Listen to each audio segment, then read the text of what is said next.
Hello दोस्तों। कैसे हैं आप सब। आशा करता हूँ आप सब अच्छे से होंगे। स्वागत है आपका हमारे अपने चैनल पर, जहां आपको समय समय पर क्रॉस ड्रेसिंग स्टोरीज देखने को मिलती हैं। जिन दोस्तों ने अभी तक हमारे अपने चैनल को सब्सक्राइब नहीं किया है, हमारे अपने चैनल को सब्सक्राइब करके हमें अपना सहयोग भी दें और कहानी को पूरा देखिएगा दोस्तों।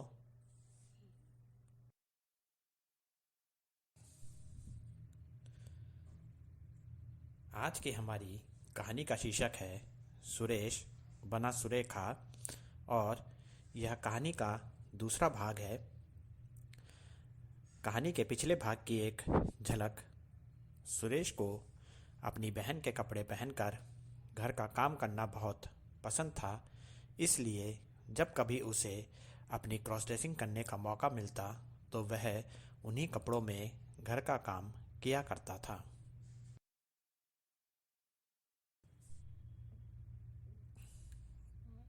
अब कहानी का आज का भाग। कपड़ों और श्रृंगार की वस्तुओं के प्रति सुरेश की चाहत बढ़ती जा रही थी, पर वह कपड़े लड़कों के न होकर लड़कियों के होते थे। सुरेश का मन हर समय लड़कियों के कपड़े पहनने का होता था। श्रृंगार की वस्तुओं को वह बहुत लालसा भरी नज़रों से देखा करता था। यह लालसा उसके मन तक ही सीमित रहती थी, जिसको लेकर वह परेशान हो जाया करता था। जब रंग बिरंगी चूड़ियों की खनक को वह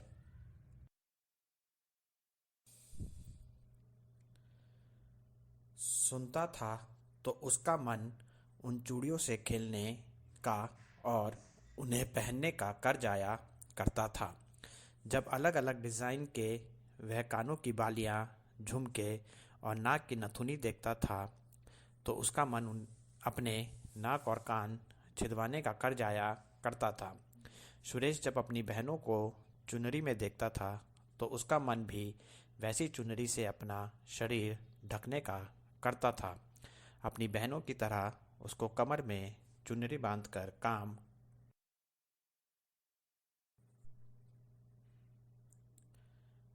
करना पसंद था। अपनी उम्र की लड़कियों की तरह सुरेश को भी नई नई सलवार कमीज पहनने का शौक बढ़ता ही जा रहा था। ऐसे में वह सिर्फ अपनी बड़ी बहन दिव्या के कपड़ों से संतुष्ट नहीं हो पा रहा था। सुरेश को और नए नए सलवार कमीज चाहिए थे। ऐसे में उसका ध्यान अपनी छोटी दीदी सपना के कपड़ों की तरफ गया। वह अब सपना के कपड़ों को भी पहनकर देखना चाहता था।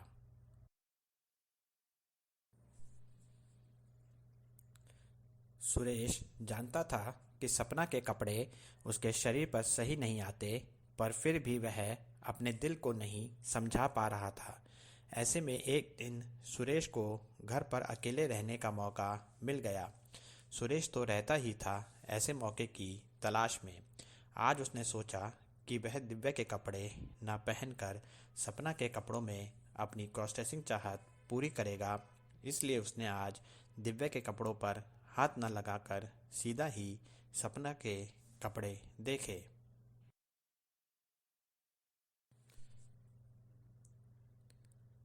सुरेश सपना के कपड़ों में वह सलवार कमीज ढूंढ रहा था जो उसे सबसे ज़्यादा पसंद था। सपना का वह सलवार कमीज गुलाबी रंग का था। उसमें गुलाबी रंग की कमीज और उसके साथ सफ़ेद सलवार थी। उस पर उसके साथ सफ़ेद रंग की चुनरी थी। जल्द ही सपना के कपड़ों में सुरेश को वह सलवार कमीज मिल गया। सुरेश ने देर न करते हुए जल्दी से वह सलवार कमीज पहनने के लिए अपने लड़कों वाले कपड़े अपने शरीर से उतार दिए।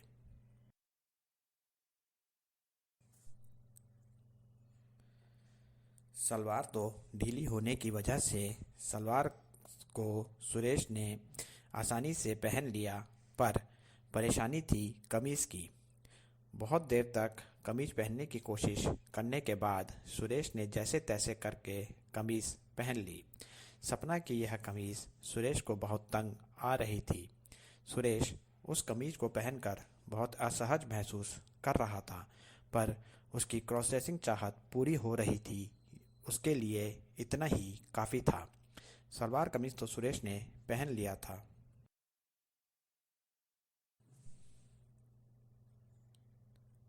उस पर सुरेश ने सफ़ेद चुनरी भी डाल ली थी। कुछ देर तक वह चुनरी के साथ ही खेलता रहा। जैसे अलग अलग तरीके से उसने अपनी बहनों को चुनरी डालते हुए देखा था, वैसे ही वह भी चुनरी अपने शरीर पर सलवार कमीज़ के ऊपर डालने लगा। सलवार कमीज़ और चुनरी के बाद अब बारी थी श्रृंगार के वस्तुओं की। उसने अपनी बहनों के सामान में श्रृंगार की वस्तुएं ढूंढी तो उसको रंग बिरंगी चूड़ियाँ, कानों के झुमके,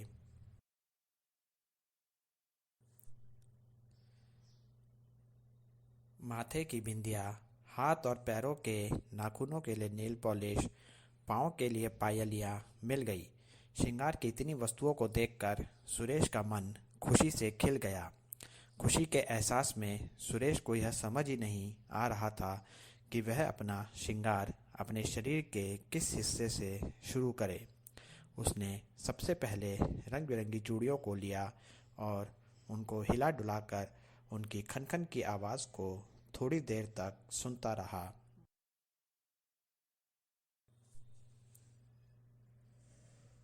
फिर मुस्कुराते हुए उसने एक एक चूड़ी को बहुत प्यार से अपने हाथों की कलाइयों में पहना।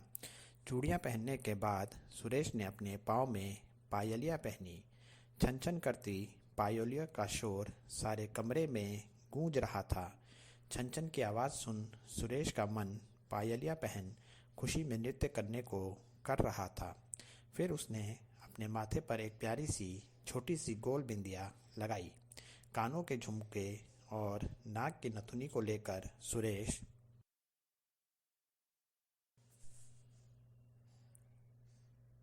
के मन में हल्की सी निराशा आ गई, क्योंकि नाक और कान न छिदे होने की वजह से वह उनको नहीं पहन सकता था।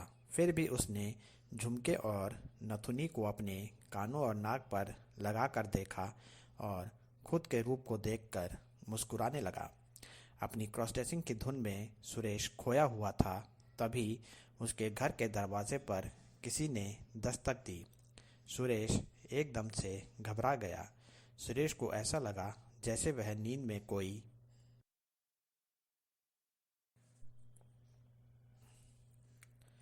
हसीन सपना देख रहा हो और किसी ने आकर उसको अचानक से नींद से उठा दिया हो। सुरेश का सारा ध्यान दरवाजे पर न होकर अपने रूप पर था। उसने देर न करते हुए सबसे पहले अपनी हाथों की चूड़ियाँ और पाँव की पायलियाँ उतारी। फिर उसने माथे से बिंदिया हटाई। अब बारी थी सलवार कमीज उतारने की। सलवार तो सुरेश ने आसानी से उतार लिया, पर दिक्कत कर रही थी कमीज। एक तरफ दरवाजे पर लगातार दस्तक हो रही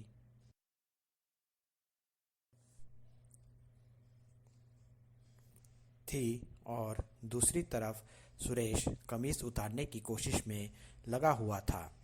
कहानी के अगले भाग में देखेगा कि सुरेश का क्या हुआ। कहानी को पूरा देखने के लिए धन्यवाद दोस्तों। मिलते हैं कहानी के इसी भाग के साथ जल्दी ही। आपका अपना नयन भास्कर।